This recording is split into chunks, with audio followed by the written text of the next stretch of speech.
Kembalinya Dewa Perang bab 191-200. Bab 191. Semua orang melihat sekilas kemasannya dan sepertinya memikirkan hal yang sama. Seberapa bagus rokok dan minuman keras itu dari kemasan mentah itu? Aaron dan Caitlin ingin bersembunyi di bawah meja ketika mereka mendengar itu. Tidak heran Levi meminta wanita tua itu untuk preferensinya sekarang. Jika barang murah diekspos kali ini, itu akan berakhir. Ibu pasti akan memutuskan hubungan dengan kami di tempat. Caitlin harus menahan diri untuk tidak mencekik Levi. Itu pasti rokok dan minuman keras. Seseorang berkata. Russell, Perry, dan yang lainnya, bagaimanapun, ragu-ragu sejenak. Sepertinya itu rokok spesial dari Warzone. Terutama simbol naga di kemasannya. Quintus dan Logan bertukar pandang dan tertawa. Kakek, nenek, kenapa tidak kita buang saja hadiah berkualitas buruk ini ke tempat sampah? Itu merusak pemandangan. Diam, Robert dan Meredith tiba-tiba meraung serempak. Mereka mengambil rokok dan minuman keras di tangan mereka, menilai mereka seolah-olah menghargai sebuah karya seni. Cara hati-hati mereka menangani hadiah itu jauh lebih gamblang daripada memegang 10 juta mutiara bercahaya legendaris barusan. Alis rajutan mereka berangsur-angsur rileks saat senyum tulus muncul di wajah mereka. Mereka jauh lebih bahagia daripada menerima hadiah dari sebelumnya. Semua orang memandang keduanya dengan bingung, bertanya-tanya apa yang begitu terkenal tentang rokok dan minuman keras ini. Setelah 1 menit penuh, Robert dan Meredith saling memandang dan berkata dengan penuh semangat, ini nyata. Levi menghirup asap rokoknya, tersenyum, aku ingin tahu apakah kamu menyukai apa yang telah kusiapkan untukmu. Ya, kami menyukainya. Robert dan Meredith mengangguk tanpa henti. Meredith bahkan mengambil alih mikrofon, berseri-seri, hadiah dari cucu menantuku, Levi Garrison, adalah favoritku. Keheningan yang mematikan memenuhi ruangan. Aaron dan Caitlin yang sedang menunggu vonis sangat terkejut dan Zoe dipenuhi rasa tidak percaya. Logan, Quintus, dan yang lainnya tidak bisa mempercayai telinga mereka ketika mereka bertanya dengan rasa ingin tahu, kakek, nenek, apakah kalian salah? Jelas dari kemasannya bahwa kualitasnya buruk. Bagaimana itu bisa menjadi favoritmu? Kalian terlalu dangkal, kemungkinan besar Anda tidak akan pernah melihat rokok dan minuman keras ini seumur hidup Anda, kata Meredith, melambaikan kotak-kotak rokok dan minuman keras di tangannya dengan kegembiraan yang tak terkendali di wajahnya.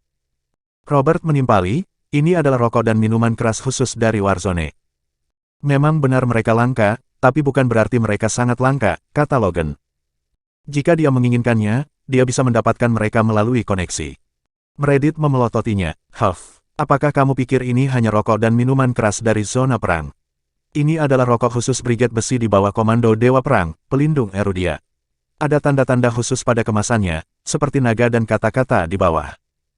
Siapapun dengan latar belakang kecil tahu bahwa rokok dan minuman keras khusus Brigade Besi tidak tersedia untuk umum.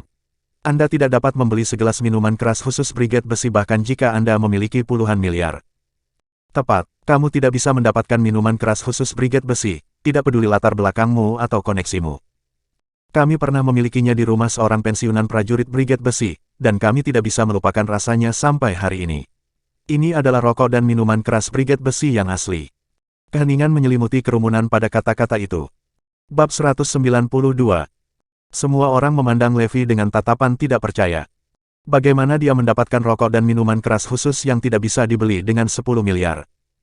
Apa yang dia lakukan? Robert dan Meredith memeluk rokok dan minuman keras khusus seolah-olah itu adalah harta mereka yang paling berharga. Sayang, kita hanya akan menyesap sedikit minuman keras dan merokok setengah batang setiap hari. Hal-hal ini terlalu langka dan akan hilang sebelum kita menyadarinya, kata Meredith dengan sedih. Levi tersenyum, jika kamu menginginkannya, aku masih bisa mendapatkannya untukmu. Aku jamin kamu bisa memilikinya setiap hari. Aku mendapat sedikit hari ini karena aku takut kamu tidak akan menyukainya. Betulkah? Pasangan tua itu bertanya dengan tidak percaya, mata mereka membulat. Ada banyak barang ini, Levi terkekeh. Aku berjanji aku bisa mendapatkannya. Setelah jamuan makan selesai, aku akan mengirim mobil lain. Ada banyak ini dengan Dragon Legion. Itu keren. Kami bangga memiliki menantu sepertimu. Pasangan tua itu telah melupakan segalanya dan hanya menatap Levi ketika mereka melihat rokok dan minuman keras ini. Baiklah, itu saja, Levi tersenyum. Banyak orang yang menonton. Setelah menyadari besarnya kecerobohan mereka, mereka tertawa malu-malu. Caitlin, Aaron, Zoe, kata Meredith, menunjuk keluarga tersebut. Ayo duduk denganku. Caitlin dan Aaron tidak bisa mempercayai telinga mereka. Mereka maju dengan linglung dan duduk di meja tempat Meredith dan Robert duduk. Biarkan aku mengambil kesempatan pesta ulang tahun untuk mengumumkan sesuatu, kata Meredith. Keluarga hitam telah menyetujui putriku, kembalinya Caitlin Black. Caitlin menangis gembira mendengar pengumuman itu. Dia telah menunggu hari ini selama hampir 30 tahun. Aaron juga sangat emosional. Keluarga hitam akhirnya menerima mereka. Zoe juga senang. Caitlin, Aaron, kalian berdua mendapatkan menantu yang baik di sana. Robert dan Meredith tidak bisa tidak memuji. Aaron dan Caitlin sangat senang. Levi, kamu membuat kami bangga. Kami seharusnya tidak menyalahkanmu. Mom, Dad, senang kamu bahagia. Levi tersenyum. Aaron dan Caitlin menegakkan bahu mereka, menatap kerumunan dengan arogan. Sekarang Tuan dan Nyonya Hitam telah menyuarakan persetujuan mereka, siapa yang berani mengolok-olok kita sekarang? Menantu kami sama mampunya, terima kasih banyak. Semua orang menutup mulutnya, alih-alih mengejek mereka sekarang menatap mereka dengan iri. Karena Graham, Felix, Perry dan yang lainnya duduk di meja yang sama. Itu berarti di mata Meredith, keluarga Aaron sama pentingnya dengan mereka. Saat itu, seseorang tiba-tiba masuk, melaporkan, Tuan Black. Beberapa perwira militer di luar yang mengaku ditempatkan di South Warzone ingin mengucapkan selamat kepada Nyonya Black pada hari ulang tahunnya. Bingung, Robert bertanya, apakah mereka menyebutkan identitas mereka? Benar, salah satunya adalah Kepala Legiun Naga dari Brigade Besi, Kapten Stele, dan ada beberapa kolonel juga, jawab bawahannya. Apa, Kapten Legiun Naga dari Brigade Besi? Robert, Meredith, dan yang lainnya melompat berdiri. Bahkan Graham, yang pernah menjadi wakil ketua dan Felix, wakil direktur Kementerian Perekonomian Kota, ikut angkat bicara. Fakta bahwa Dragon Legion ditempatkan di South Warzone sudah diketahui oleh para petinggi. Quintus dan Kin saling berpandangan. Sebuah pikiran muncul di benak mereka ketika mereka berkata, sialan, Russell. Kamu bahkan mengundang Kapten Stele dari Brigade Besi. Itu kejutan besar. Bab 193. Anggota keluarga kulit hitam lainnya memandang Russell dengan kagum. Apakah kamu secara khusus menyiapkan Russell ini? Kupikir kamu bilang kamu tidak bisa mengundang siapapun dari zona perang. Ya, Russell pasti berbohong kepada kita untuk memberi kita kejutan besar. Orang tua Russell memberinya pandangan setuju. Robert dan Meredith semakin terkejut mendengar bahwa mereka adalah perwira militer dari Brigade Besi. Mata mereka menyunggingkan senyum. Tidak buruk, Russell, aku tidak mengharapkan begitu banyak kejutan hari ini. Kamu adalah kebanggaan dan kegembiraan terbesar nenek. Dalam keadaan seperti itu, Russell harus mengklaim kredit, bahkan jika dia tidak mau. Jika tidak, dia takut Meredith akan kecewa. Ya, itu benar, kata Russell, menguatkan dirinya. Aku sudah menyiapkan segmen ini khusus untukmu, nenek. Hanya untuk memberimu dan kakek kejutan. Perry, yang duduk di samping Russell, terperangah. Bukankah Kapten Stele datang karena Dewa Perang? Apa hubungannya denganmu, Russell? Russell, ada apa? Apakah kamu benar-benar mengundangnya? Tanya Perry. Ya, Kapten Chapman, aku mencobanya di zona perang dan berhasil. Russell memasang wajah datar. Robert dan Meredith bangkit dan menyapa mereka di pintu, dengan yang terakhir tersenyum, aku tahu itu. Russell terlambat berkembang. Robert dan Meredith dipenuhi dengan sukacita. Melihat itu, Caitlin dan Aaron secara mengejutkan cemburu. Kami seharusnya mendapatkan bantuan wanita tua itu, tetapi perhatiannya sekarang beralih ke Russell. Mereka menatap Levi dengan enggan. Mendapatkan rokok dan minuman keras khusus Brigade Besi bukanlah hal yang istimewa. Mengundang perwira militer dari Iron Brigade adalah yang terpenting. Mengikuti di belakang Robert dan Meredith, Russell mengepalkan tinjunya. Dia bersumpah untuk bekerja keras dan mengubah semua ini menjadi kenyataan. Saat itu, Kapten Stele dan yang lainnya telah tiba di pintu. Setelah melihat Meredith, Alfie maju ke depan, berharap, Kapten Alfie Stele dari Legiun Naga dari Brigade Besi dan ketiga ajudannya mengucapkan selamat ulang tahun, Nyonya Black. Mortimer yang berdiri di samping Alfie melangkah maju. Kapten Zona Perang Selatan, Mortimer Lambert, mengucapkan selamat kepada Anda. Melihat mereka menawarkan harapan terbaik mereka satu demi satu, Meredith sangat bersemangat. Dari kalangan militer sendiri, mereka menganggap Alfie dan yang lainnya lebih penting daripada mereka yang berpolitik seperti Graham. Terutama karena Alfie berasal dari Brigade Besi yang tak terkalahkan. Ini adalah suatu kehormatan besar. Robert dan Meredith sangat senang melihat Alfie dan yang lainnya menghadiri pesta ulang tahun. Namun, Russell, yang berdiri di belakang sedikit gugup. Dia takut mengekspos dirinya sendiri. Dia tidak berani menyapa mereka sama sekali karena dia belum pernah melihat mereka sebelumnya. Russell sengaja bersembunyi di belakang, takut ketahuan. Tetapi Meredith menariknya ke depan, bertanya dengan antisipasi, saya ingin tahu apa komentar Kapten Stelle tentang cucu saya Russell Black. Alfie membeku, wanita tua ini sangat aneh. Saya bahkan tidak tahu siapa cucu Anda, bagaimana saya harus menilai dia. Tetapi memikirkan bahwa dia adalah nenek dari istri Dewa Perang, dia berkata dengan sopan, Russell terlihat tajam dan negara akan mengandalkannya di masa depan. Haha, luar biasa. Robert dan Meredith hanya bisa tertawa terbahak-bahak melihat penilaian tinggi Alfie terhadap cucu mereka. Bab 194. Tuhan memberkati keluarga hitam. Perpaduan emosi yang terfermentasi di dalam diri setiap orang di keluarga Black, orang tua Russell sangat senang sehingga mereka hampir bisa menangis sementara Quintus, Kin, dan beberapa sepupu Russell lainnya benar-benar bersemangat. Tempat itu mendidih dengan antusias, dan suasananya mencapai klimaksnya. Karena itu adalah penilaian dari Kapten Brigade Besi, yang kata-katanya sangat berwibawa. Robert dan Meredith sangat bangga sehingga mereka lupa tentang rokok dan minuman keras khusus yang diberikan Levi kepada mereka. Aaron dan Caitlin merasa sedih. Sorotan seharusnya tertuju pada mereka. Wanita tua itu paling menyukai mereka. Tapi sebelum mereka bisa berjemur di pusat perhatian, perhatian dialihkan ke Russell. Saya sudah lama mendengar tentang Russell Black, tambah Mortimer. Dia akan memiliki masa depan yang menjanjikan jika dia menjadi wakil kapten unit keamanan khusus sebelum berusia 30 tahun. Russell juga merasa sangat emosional untuk menerima persetujuan Kapten Stelle dan Kapten Lambert meskipun dia telah melakukan kesalahan besar. Kapten Stelle, Kapten Lambert, Kolonel, tolong, Robert dan Meredith mengajak mereka masuk. Tapi Alfie menolak tawaran itu, kami datang hanya untuk menyambutmu, Bu Black. Sebaiknya kita bergerak sekarang. Apakah Kapten Stelle memiliki masalah mendesak lainnya untuk ditangani? Tanya Meredith, dengan ekspresi terkejut. Ya, benar, Dewa Perang divisiku akan menginspeksi Dragon Legion yang aku pimpin. Aku harus kembali dan menyiapkan pasukan, kata Alfie. Mortimer mengangguk. Ya, Mrs. Black, legionku juga akan diperiksa. Kita harus mempersiapkan diri. Apa, Dewa Perang Brigade Besi? Dia pasti seorang jenderal terkenal yang bersinar di medan perang. Robert dan Meredith dipenuhi dengan pemujaan yang mendalam.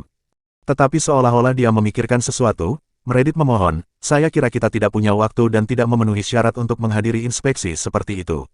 Bisakah Anda mengizinkan cucu saya, Russell untuk mengunjungi dan mendapatkan beberapa wawasan, Kapten Stelle? Tampak ragu-ragu, Alfie menyetujui permohonannya. Oke, tentu.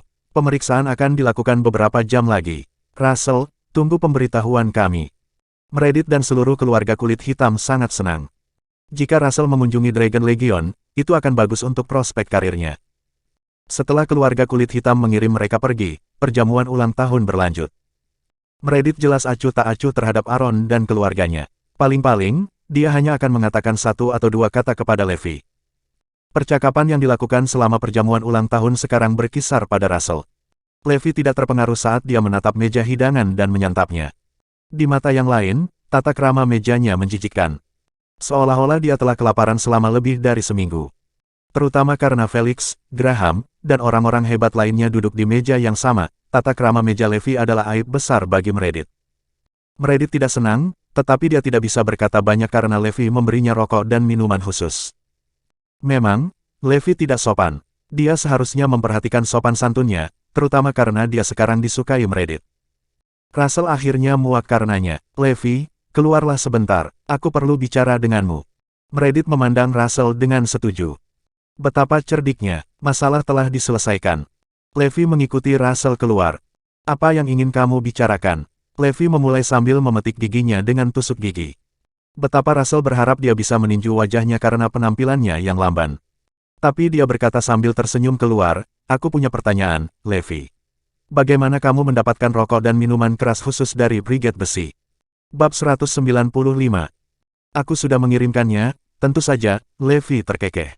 Dikirim, mungkinkah seseorang dari Brigade Besi? Russell bertanya dengan bingung. Levi mengangguk, tepat, bukankah kamu baru saja melihatnya?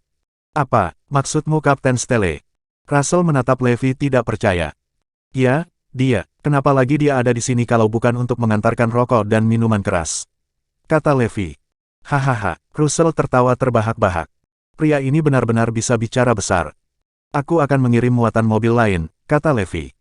Hahaha, bagus, Russell menanggapi dengan sinis, memandang Levi seolah-olah dia adalah badut.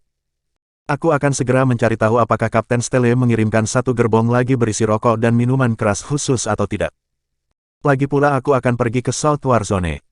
Kamu bilang kamu mengundang Alfie, iya? Levi tiba-tiba bertanya. Russell menjadi sedikit bingung dengan pertanyaan itu.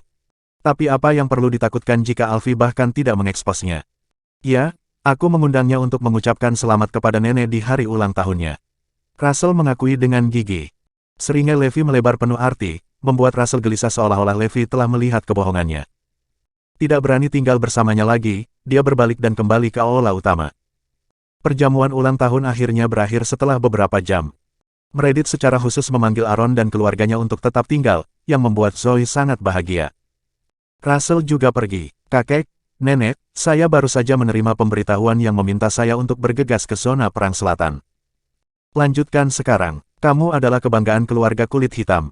Semua orang harus belajar dari Russell, puji Meredith. Kau harus memberitahu kami segalanya saat kau kembali, kata Quintus.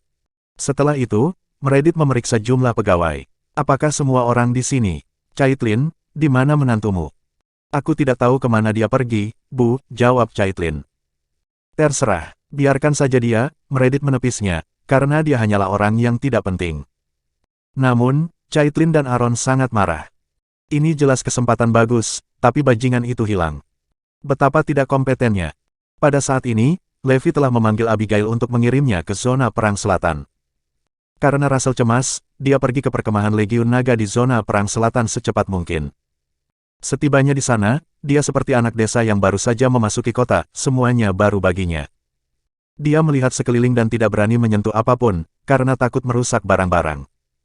Alfie telah mengatur agar seorang prajurit menyambut Russell. Berhenti di depan sebuah gudang, ada sebuah mobil yang diparkir di pintu masuknya dengan beberapa orang memindahkan kotak-kotak dan kotak-kotak barang ke sebuah mobil. Melihat kemasannya, Russell mengira itu mirip dengan rokok dan minuman keras khusus yang dibawa Levi. Bolehkah saya bertanya apa ini, Kamerat? Russell tidak bisa tidak bertanya. Oh, ini adalah rokok dan minuman keras khusus Brigade Besi. Kapten telah memerintahkan kami untuk memuat mobil dari mereka untuk mengirim mereka ke keluarga hitam, jawab prajurit itu. Russell tersambar petir. Apakah mereka serius mengirim muatan mobil ini ke keluarga Black? Levi benar. Apa identitasnya? Jika mendapatkan 2 botol minuman keras dan 2 bungkus rokok tidak ada artinya, maka mendapatkan 1 mobil penuh ini adalah masalah yang sama sekali berbeda. Russell tiba di tempat latihan dengan gentar. Legiun Naga dan beberapa ribu tentara semuanya telah berkumpul dan berbaris dalam barisan, terlihat sangat kuat dan selalu menang. Bab 196. Melihat arwah Dragon Legion membuat adrenalin Russell terpompa. Kebanggaan dan semangat di mata mereka begitu menarik sehingga bisa membuat orang gila. Merekalah yang dicita-citakan Russell. Keberadaan mereka menakutkan. Meskipun resimennya berada di garis depan zona perang selatan, mereka jauh dari Legiun Naga. Russell dan yang lainnya duduk di deobservasi. Semua orang sedang menunggu Dewa Perang dari Brigade Besi. Jika bukan karena peraturan, Russell akan memfilmkan semuanya. Dia terlalu bersemangat. Semua orang menunggu dalam diam. Tidak ada yang berani berbicara sepatah kata pun sepanjang waktu. Akhirnya, sebuah mobil melaju ke perkemahan dan berjalan cepat ke pangkalan pelatihan. Russell mengerutkan kening ketika dia melihat mobil merah muda dari kejauhan. Di mana saya pernah melihat mobil ini sebelumnya? Bukan Maserati Pink Abigail. Maserati merah muda berhenti di pangkalan pelatihan. Seorang gadis turun dari kursi pengemudi. Bukan Abigail. Russell tercengang dan ketika dia melihat orang itu turun dari kursi penumpang, dia hampir mati lemas. Lewi. Ini sebenarnya dia. Apa yang mereka lakukan di sini? Orang itu tidak mungkin dia, kan? Untuk sesaat, jantung Russell seperti berhenti berdetak. Levi menyuruh Abigail untuk tetap di tempatnya saat dia berjalan selangkah demi selangkah menuju Dragon Legion. Melihat Levi mendekat, semua prajurit mengangkat dagu mereka dan berdiri tegak seperti tombak. Alfie dan Mortimer berlari ke arah Levi dan memberi hormat padanya. Melapor, Dewa Perang, Dragon Legion dan South Warzone Legion telah berkumpul. Menunggu instruksimu, Tuan. Apa? Dewa Perang. Kelompok yang mengamati sangat tercengang. Tidak ada yang menyangka bahwa Dewa Perang Legiun Naga adalah Dewa Perang itu sendiri. Apa yang bahkan lebih sulit dipercaya bagi Russell adalah bahwa Levi adalah Dewa Perang. Tidak heran Levi bertindak begitu arogan di pesta ulang tahun. Tidak heran Levi bisa menyajikan rokok dan minuman keras khusus dari Brigade Besi. Tidak heran Levi mengatakan dia menyuruh Kapten Stelle mengantarkan mereka. Itu karena Levi adalah Dewa Perang. Levi datang ke hadapan para prajurit dan memerintahkan dengan nada yang jelas, tenang. Gerakan-gerakan berseragam dari ribuan tentara itu mencengangkan. Aku akan mempersingkat ini, karena kalian semua turun dari garis depan, istirahat dan atur ulang, tapi latihan harus tetap berjalan. Kalian harus selalu siap berperang. Levi menguliahi Dragon Legion. Dia kemudian melihat ke Legiun, tersenyum, prajurit Erudia tangguh. Dan begitu juga Legiun kami. Ikuti pelatihan Anda dan bersiaplah setiap saat untuk berkorban bagi negara. Meskipun pidato singkat Levi, itu menyalakan api di hati mereka. Dewa perang! Dewa perang! Ribuan tentara berteriak dengan penuh semangat. Adegan itu menghancurkan bumi. Itu benar-benar pemandangan yang tidak akan pernah dilupakan Russell seumur hidup. Setelah pemeriksaan, Levi datang ke arah Russell. Bawalah rokok dan minuman keras bersamamu nanti. Tapi kamu juga harus menyarankan kakek dan nenek untuk tidak minum terlalu banyak, kata Levi. Ya. Menghadapi Levi lagi, Russell sangat ketakutan sampai basah kuyup, bahkan bicaranya terbata-bata. Dengan itu, muatan rokok khusus dan minuman keras dipindahkan ke mobil Russell. Russell tiba di kediaman keluarga Black. Satu mobil penuh rokok dan minuman keras khusus Brigade Besi. Apakah Russell mengirimnya kembali? Cucuku terlalu cakap, ya Tuhan. Tuhan memberkati keluarga hitam. Bab 197.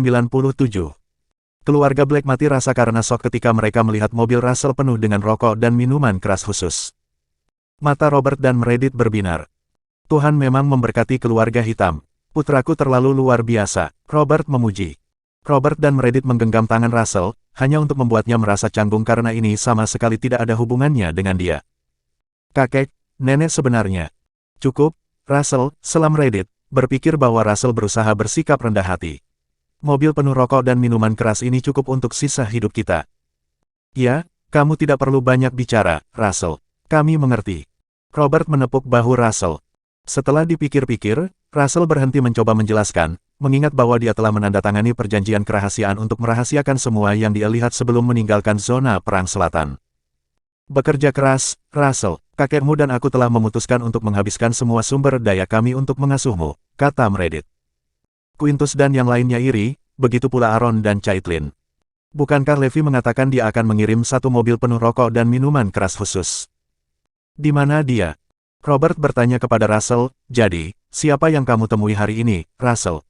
Siapa dewa perang dari Brigade Besi? Ya, beritahu kami, Russell. Kami ingin tahu. Keluarga hitam penasaran. Russell memberikan titir gugup. Kakek, nenek, sebanyak yang ingin kukatakan padamu, aku tidak pernah bisa mengungkapkan identitasnya. Aku telah menandatangani perjanjian kerahasiaan. Itu bahkan melibatkan perjanjian kerahasiaan. Oh, Tuhan. Meredith dan Robert saling berpandangan dengan tatapan ngeri. Tapi yang saya yakini adalah, lanjut Russell, keluarga kulit hitam akan makmur mulai sekarang. Jadi kakek, nenek, kalian harus lebih baik kepada semua bibi dan paman, seperti bibi Caitlin dan paman Aaron. Hanya ada harapan jika keluarga kulit hitam bersatu. Karena God of War adalah menantu dari keluarga Black, dan Russell bisa menjamin itu. Oleh karena itu, ia secara khusus mengingatkan mereka dengan menyebutkan nama mereka. Itu diberikan. Robert dan Meredith berjanji, kami telah menerima Caitlin dan Aaron lagi. Mereka adalah salah satu dari kami sekarang. Mendengar itu, Aaron dan Caitlin tidak bisa menahan kegembiraan mereka. Terima kasih, ayah dan ibu. Meredith melirik mereka, kau harus berterima kasih pada Russell. Terima kasih, Russell, ucap keduanya serempak. Russell tersenyum canggung. Tapi menantumu tidak terlalu buruk, kata Meredith, sambil memikirkan sesuatu. Ibu jelas paling menyukai hadiah Levi sekarang. Bagaimana itu menjadi, tidak terlalu buruk, dalam sekejap mata. Namun, Caitlin puas. Pada saat ini, Levi dan Abigail telah kembali. Bukankah kamu bilang kamu akan mengirim satu mobil lagi berisi rokok dan minuman keras spesial, Levi? Logan mencibir. Levi menunjuk ke mobil Russell. Bukankah aku sudah mengirimnya?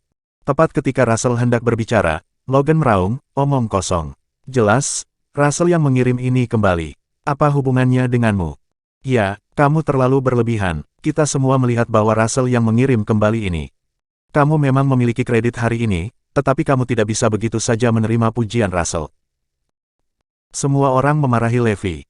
Russell kesal, tapi dia tidak bisa berkata apa-apa. Dia adalah Tuhan, bagaimana mungkin manusia biasa menghakiminya? Bab 198. Fakta bahwa kamu bisa mendapatkan rokok dan minuman keras khusus itu berarti kamu agak mampu. Selama kamu bertindak dengan bijak, kamu bisa menjadi cukup baik. Tapi jangan mencoba mencari celah dan menikmati trik kecil, kata Meredith dingin, tidak senang dengan perilaku Levi. Kalian berdua harus lebih mendisiplinkannya. Bagaimanapun, Zoe memiliki masa depan yang cerah di depannya, kata Robert kepada Caitlin dan Aaron. Ya, ibu dan ayah.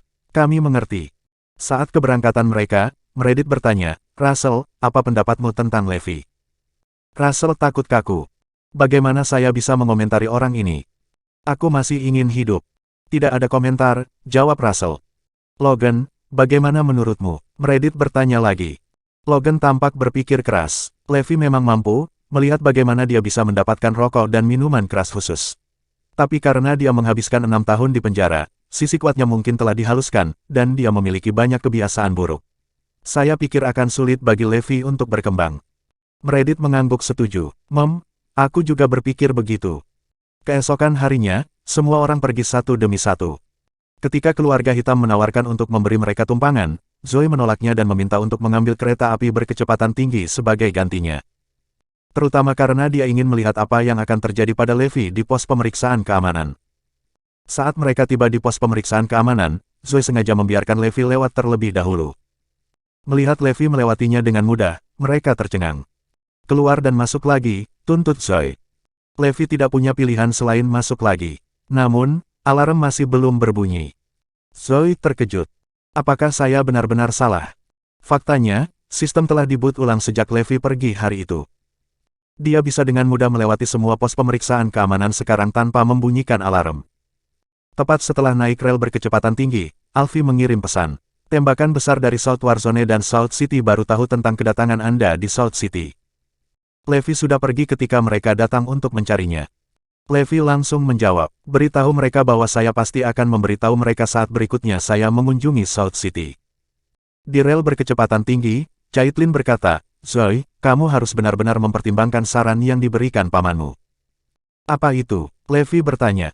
Aaron menghela napas, paman Zoe telah menyarankan agar dia memutuskan semua hubungan dengan keluarga Lopez dan mendirikan perusahaan baru.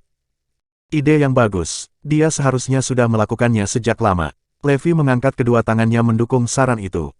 Mereka sekelompok bajingan yang tidak pernah bisa puas. Harun menggelengkan kepalanya. Tidak akan semudah itu. Ayah memiliki saham di perusahaan Zoe. Kita akan menghadapi pertikaian yang sulit. Zoe juga khawatir tentang ini. Dia mengenal Harry terlalu baik. Zoe, habiskan saja. Aku akan menanganinya jika ada masalah, kata Levi. Dia tidak khawatir tentang keluarga Lopez sekarang, tetapi pembalasan dari kamar dagang Hampton Utara. Sekarang Levi Group berada di tangannya lagi, kamar dagang Hampton Utara terikat untuk menjaga penjagaan mereka. Setelah kembali ke Northampton, Kirin mengatakan kepadanya bahwa telah diputuskan bahwa grup Levi akan bergabung dengan grup Garrison setelah negosiasi dan diberi nama grup Morris untuk mengenang Morris Atkinson. Levi juga akan menggunakan Morris Group untuk menghancurkan kamar dagang Northampton. Itu setara dengan Morris sendiri yang menginjak-injak kamar dagang Hampton Utara. Levi mengerti bahwa ini pasti akan menimbulkan keberatan dari kamar dagang Northampton. Tapi dia akan berada di sana untuk upacara saat itu. Bab 199. Penggantian nama Levi Group telah menciptakan badai di seluruh kota. Terutama karena akan diubah namanya menjadi Morris Group, siapapun yang mengetahui seluk-beluk situasinya tahu bahwa mereka akan mengejar keluarga Rogers dan kamar dagang Northampton. Itu adalah tindakan balas dendam. Menurut gosip, orang yang sekarang mengendalikan Levi Group adalah Neil Rhodes, seseorang yang belum pernah muncul di Northampton. Semua orang mencurigainya sebagai kerabat Morris. Karena seseorang telah mengetahui bahwa orang tua Morris telah pindah ke villa paling mahal di Bayview Garden dari desa dan bahwa Imperial Meadows Limited milik Zoe telah menerima sejumlah besar investasi dari Levi Group. Gosip telah menyatakan bahwa hubungan antara Neil dan Morris tidak begitu sederhana dan bahwa Neil bertujuan untuk kamar dagang Hampton Utara. Di sebuah pulau kecil di Northampton's Arior Lake, ada perahu-perahu mengelilingi pulau itu. Di atasnya berdiri ratusan pria berpakaian hitam dengan pinggang menonjol, jelas membawa senjata. Mereka bahkan helikopter militer melayang di langit dari waktu ke waktu, berpatroli di sekeliling. Bagian yang lebih buruk adalah bahwa seluruh tempat indah Danau Arior telah dipesan hari ini. Dan orang yang melakukan pemesanan ada di pulau kecil ini. Di pulau itu ada 6 tetua yang sedang duduk di tepi danau, memancing dengan tenang. Di belakang mereka berdiri 11 orang, termasuk 7 direktur dari kamar dagang Hampton Utara, dan 4 ahli waris dari 4 keluarga bangsawan di Hampton Utara, keluarga Henderson, Anderson, Williamson, dan Robinson. 4 tetua yang memancing di depan adalah kepala dari 4 keluarga bangsawan terbesar saat ini, Wallace Henderson, Clifford Anderson, Baldwin Williamson, dan Eric Robinson. Mereka adalah 4 keluarga teratas dalam daftar keluarga terkaya di Northampton. Keempat tetua bahkan lebih kuat dari Glenn dari keluarga Rogers. Sementara kekayaan keluarga Rogers berjumlah 50 miliar, kekayaan Hendersons, Andersons, Williamsons, dan Robinsons berjumlah 100 miliar. Bersama-sama, mereka mendirikan Kamar Dagang Northampton. Singkatnya, mereka telah menempati hampir setengah dari garis kehidupan ekonomi Northampton. Mereka adalah raksasa sejati di Northampton. 2 tetua lainnya yang sedang memancing bersama mereka tidak kurang dari mereka. Grover Cook, yang sekarang sudah pensiun, pernah menjadi gubernur Northampton. Dia memiliki banyak murid, dan semua keturunannya memegang posisi penting di Northampton. Bahkan gubernur saat ini, Jesse Nielsen, adalah muridnya. Jesse sering pergi ke Grover untuk meminta nasihat karena ada pepatah yang mengatakan bahwa kata-kata Grover bisa membuat orang merendahkan kakinya. Penatua lainnya adalah Sander Hoyles, wakil panglima dari Northampton Warzone. Karena perintah transfer, posisi panglima perang di Northampton Warzone telah kosong, yang berarti bahwa Sander adalah pemimpin dari Northampton Warzone sekarang. Mereka berdua adalah teman dan teman sekelas dengan Eric dan yang lainnya. Tidak jarang mereka bertemu untuk memancing. Di pulau kecil tidak jauh dari sana ada satu peleton penjaga. Setiap keputusan kecil yang dibuat oleh 6 tetua ini cukup berpengaruh untuk mengguncang seluruh Hampton Utara.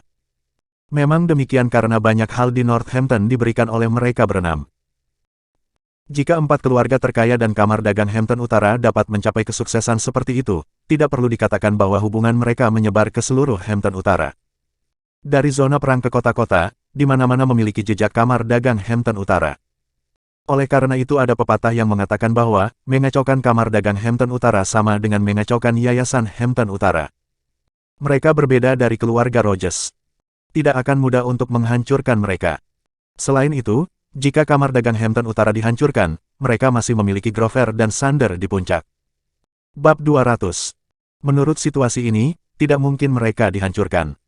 Tapi mereka tidak menyangka bahwa lawan mereka adalah Levi, satu-satunya dewa perang bintang 5 dalam sejarah. Dewa perang akan menghancurkan segalanya. Pada saat ini, Eric tiba-tiba menangkap seekor ikan. Setelah memasukkannya ke dalam keranjang, dia memandang Grover dan Sander, tersenyum. Grover, Sander, apakah kalian berdua sudah mendengar tentang kejadian baru-baru ini di Northampton? Grover yang berambut beruban itu menggerakkan pancingnya dan berkata dengan sedikit ragu, apakah Anda membicarakan masalah ini dengan Direktur Alaric Taylor dari Kamar Dagang Hampton Utara atau masalah penggantian nama Levi Group menjadi Morris Group? Grover mungkin sudah pensiun, tapi dia masih bisa mengendalikan segalanya. Wallace memberinya tatapan penuh arti. Saya kira Anda dapat melihat hal-hal ini sebagai satu. Anda menyarankan bahwa Neil Rhodes dari Levi Group berada di balik semua ini. Tanya Sander. Clifford mengangguk. Kemungkinan besar. Menurut penyelidikan kami, Neil seharusnya menjadi paman Morris. Dia mengubah nama Levi Group menjadi Morris Group untuk membantu sahabat Morris Atkinson, Levi Garrison. Itu sebabnya mereka berinvestasi di Zoe dan bahkan merawat Alaric dan Charles. Petik 2. Kami telah menanyai keluarga Rogers di masa lalu selama beberapa hari, tetapi mereka tetap diam tentang melepaskan properti keluarga Garrison dan grup Levi, kata Baldwin. Mereka hanya memperingatkan kita untuk berhati-hati, mengatakan bahwa kita telah bertemu lawan kita kali ini. Singkatnya, Eric menyimpulkan, Neil Rhodes yang misterius ini adalah orang yang kuat. Dia pasti sesuatu yang bisa mengirim Alaric ke penjara dan merebut kembali grup Levi dan grup Garrison dari tangan keluarga Rogers. Itulah informasi yang diperoleh 4 keluarga bangsawan. Hal itu dianggap mengintimidasi karena perusahaan dan keluarga lain belum mengetahui perubahan kepemilikan Levi Group. Sejujurnya, aku sudah mengenal kalian selama lebih dari 10 tahun sekarang dan aku belum pernah melihat ekspresi muram seperti itu di keempat wajahmu. Sander tiba-tiba tertawa. Grover mengangguk. Tepat sekali, ini pertama kalinya aku melihat kalian seperti ini. Itu artinya Neil Rhodes benar-benar membuatmu stres. Tentu, ada stres, tapi itu cukup untuk menarik perhatian kita. Wallace tersenyum. Dia tidak bisa mengancam kita. Eric membelai janggut putihnya yang panjang, sambil terkekeh, itu tidak diragukan lagi. Tidak ada yang bisa mengacaukan Kamar Dagang Hampton Utara. Sander mengangguk. Itu benar, tidak mungkin mereka bisa menghancurkan Kamar Dagang Hampton Utara. Secara metaforis, keluarga Garrison dan keluarga Rogers baru saja menumbuhkan anakan yang dapat dicabut oleh tenaga kerja sementara Kamar Dagang Hampton Utara adalah pohon berusia 10.000 tahun yang mungkin membutuhkan 10 orang untuk mengelilinginya. Mustahil untuk mencabutnya berdasarkan tenaga kerja saja. Clifford melontarkan senyum kejam. Meskipun tidak ada ancaman, Neil Rhodes benar-benar duri dalam daging. Kita harus menyingkirkannya secepat mungkin. Memahami arti di balik kata-katanya, Grover dan Sander tersenyum. Kami masih bisa mencari tahu identitasnya untuk kalian. Dengan itu, Sander tiba-tiba menangkap seekor ikan dan melemparkannya ke keranjang Clifford. Seperti ini saja, aku menangkap ikan untukmu dan terserah padamu apakah kamu ingin melepaskannya atau memasaknya. Dia membandingkan ikan itu dengan Neil. Mereka berempat mengangguk, bersambung.